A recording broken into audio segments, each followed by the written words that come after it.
ایک اچھا انسان۔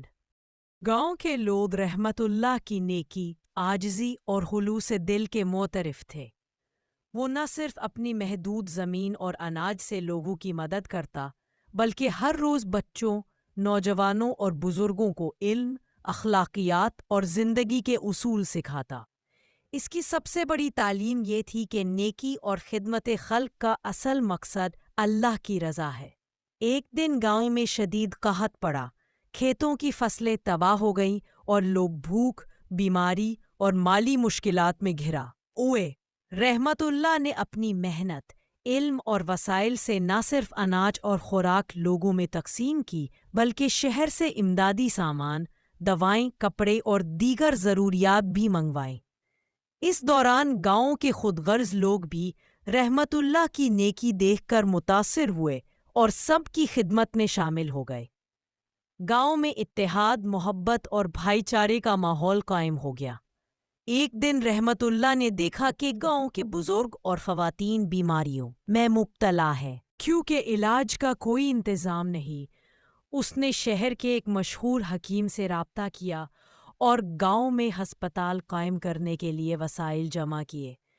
ہسپتال قائم ہونے کے بعد گاؤں کے لوگ صحت مند ہوئے، بچے تعلیم حاصل کرنے لگے اور خواتین نے ہنر سیکھ کر اپنے گھر چلانے کے قابل ہو گئیں۔ رحمت اللہ نے ہمیشہ سب کو بتایا کہ یہ سب اللہ کی رضا کے لیے ہے اور فخر کی کوئی ضرورت نہیں۔ رحمت اللہ کے ساتھ ایک نوجوان لڑکا اسماعیل بھی رہ رہا تھا، جو ابتدا میں شرارتوں میں مگن اور بے عملی کا عادی تھا، لیکن رحمت اللہ کے ساتھ رہ کر اس نے محنت، اخلاقیات اور دوسروں کی مدد کرنے کا سبق سیکھا۔ اسماعیل نے تعلیم مکمل کی اور بعد میں گاؤں کے بچوں کو پڑھانے اور ان کی رہنمائی کرنے میں رحمت اللہ کا ہاتھ بٹایا۔ گاؤں کے باہر شہر کے کچھ تاجر آئے جو اپنے مفاد کے لیے لوگوں کو دھوکہ دے رہے تھے، لیکن رحمت اللہ نے نصیحت اور اپنی سادہ زندگی کے ذریعے ان کے دل بدل دیے۔ وہ تاجر بھی گاؤں کی خدمت میں شامل ہو گئے۔ وقت گزرتا گیا اور رحمت اللہ کی نیکی کی کہانیاں دور دور تک مشہور ہو گئیں۔ لوگ اس کی نصیحت سننے اور اس کی مثال دیکھ کر اپنے اعمال درست کرنے لگے۔ ایک دن گاؤں میں ایک یتیم بچی ملی جس کا نہ کوئی گھر تھا نہ سہارا۔ رحمت اللہ نے اسے اپنی بیٹی کی طرح پالا، تعلیم دی، محبت اور تربیت کے ساتھ بڑا کیا۔ بچی نے بعد میں گاؤں میں تعلیم و خدمت کے فروغ کے لیے اسکول قائم کیا۔ اس کے علاوہ گاؤں میں ایک بزرگ استاد بھی رہتے تھے جو رحمت اللہ سے متاثر ہوئے اور انہوں نے اپنی زندگی کے تجربات اور کہانیاں بچوں کے لیے بیان کرنا شروع کی تاکہ نئی نسل اخلاقیات اور نیکی سیکھے۔ گاؤں کے لوگ آہستہ آہستہ حسد، خود غرضی اور جھوٹ کو چھوڑ کر ایمانداری، محنت اور خدمت خلق کی طرف راغب ہوئے۔ ایک دن گاؤں میں طوفان آیا، درخت گر گئے، گھروں کو نقصان پہنچا، لیکن رحمت اللہ نے سب کی مدد کی۔ زخمیوں کا علاج کروایا اور کھانے پینے کا انتظام کیا۔ اس دوران گاؤں کے نوجوان بھی اس کی خدمت میں شامل ہوئے اور ہر گھر میں امداد پہنچانے لگے۔ کچھ دن بعد گاؤں میں ایک نیا کردار فرحان نامی نوجوان آیا جو شہر سے آیا اور جس کے دل میں حسد اور غرور بھرا ہوا تھا۔ وہ گاؤں میں رحمت اللہ کی شہرت دیکھ کر اسے نیچا دکھانے کی کوشش کرنے لگا، لیکن رحمت اللہ نے نہ صرف صبر اور حکمت سے فرحان کے دل میں نرمی پیدا کی بلکہ اس کی سوچ بدل دی۔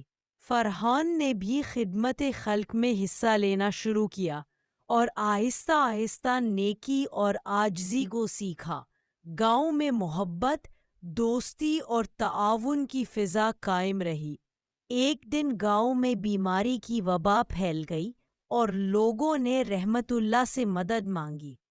اس نے اپنی تعلیمات اور نیک نیتی کے ذریعے سب کو منظم کیا۔ لوگ اپنی چھوٹی چھوٹی دولت اور محنت سے دوسروں کی مدد کرنے لگے۔ گاؤں میں عید، شادی اور خوشیوں کے مواقع پر بھی سب کا مقصد دوسروں کی مدد کرنا اور خوشی بانٹنا تھا۔ وقت گزرتا گیا اور رحمت اللہ کی زندگی کے کئی دلچسپ اور سبق آموز واقعات سامنے آئے، جیسے کسی کا مکان جلنا، کسی کا جانور بیمار ہونا، کسی کی فصل ضائع ہونا۔ ہر مشکل میں رحمت اللہ اپنی نیکی اور حکمت سے لوگوں کی مدد کرتا رہا۔ اس نے ہر بچے، بزرگ اور عورت کو خود مختار بنانے کی کوشش کی تاکہ ہر شخص اپنی زندگی میں نیکی اور محنت کو اپنا سکے۔ رحمت اللہ کی زندگی میں محبت، دوستی، قربانی، صبر اور صادق نیت کی مثالیاں اتنی زیادہ تھیں کہ لوگ اسے دیکھ کر نہ صرف متاثر ہوتے بلکہ اپنی زندگی بھی بہتر بنانے کی کوشش کرتے۔ اس کے جانے کے بعد بھی گاؤں میں رحمت اللہ کے اصول اور تعلیمات چراغ کی طرح روشن رہی۔ بچے اس کی کہانی سن کر اچھے اعمال سیکھتے، نوجوان خدمت خلق میں مشغول ہوئے، بزرگ اپنی زندگی کو بہتر بنانے کی کوشش کرتے، یتیموں، غریبوں اور محتاجوں کی خدمت ایک روایت بن گئی۔ ہر سال گاؤں میں رحمت اللہ کی یاد میں ایک دن مختص کیا گیا جس میں سب لوگ مل کر نیکی، خیرات اور تعلیم کے فروغ کے کام کرتے۔ اس دوران گاؤں میں ایک چھوٹا نوجوان نعمان پیدا ہوا جو رحمت اللہ کی نیکی دیکھ کر بڑا ہوا۔ نعمان نے بعد میں گاؤں میں پانی اور بجلی کے انتظامات کے لیے کام کیا تاکہ ہر گھر کو سہولت حاصل ہو۔ اس کے علاوہ رحمت اللہ کی بیٹی بھی بڑی ہو کر خواتین کو خود مختار بنانے اور تعلیم دینے کے لیے اسکول اور ورک شاپس شروع کرنے لگی۔ یوں رحمت اللہ نے نہ صرف اپنے گاؤں بلکہ آس پاس کے علاقوں کے لوگوں کے دلوں میں ایک روشن مثال قائم کی اور یہ ثابت کیا کہ ایک اچھا انسان وہ ہے جو دل سے دوسروں کی مدد کرے، نیت صاف ہو، صبر کرے اور ہر حالت میں صداقت اور ایمان کے ساتھ زندگی گزارے۔ یہی سبق ہر سننے والے کے دل میں محبت، امید اور انسانیت کی روشنی جگاتا ہے، اور یہ کہانی صدیوں تک یاد رکھی جائے گی، چونکہ نیکی، انسانیت اور خدمت خلق کبھی ضائع نہیں جاتے، بلکہ نسل در نسل دلوں میں چراغ کی طرح روشن رہتے ہیں۔ اور یہی پیغام ہے کہ ایک اچھا انسان صرف اپنا فائدہ نہیں بلکہ دوسروں کی خوشی اور بھلائی کے لیے جیتا ہے، اور یہی حقیقی کامیابی ہے جو ہمیشہ زندہ رہتی ہے۔ یہی وہ سبق ہے جو ہر سننے والے کے دل میں محبت، امید اور انسانیت کی روشنی جلا دیتا ہے، اور رحمت اللہ کی زندگی ہمیں سکھاتی ہے کہ نیکی، عاجزی، محبت، صبر اور دوسروں کی مدد ہی انسان کو حقیقی عظمت عطا کرتے ہیں، اور یہی کہانی سننے والے کے دل میں ہمیشہ ایک روشنی، امن اور خدمت خلق کا جذبہ جگاتی ہے۔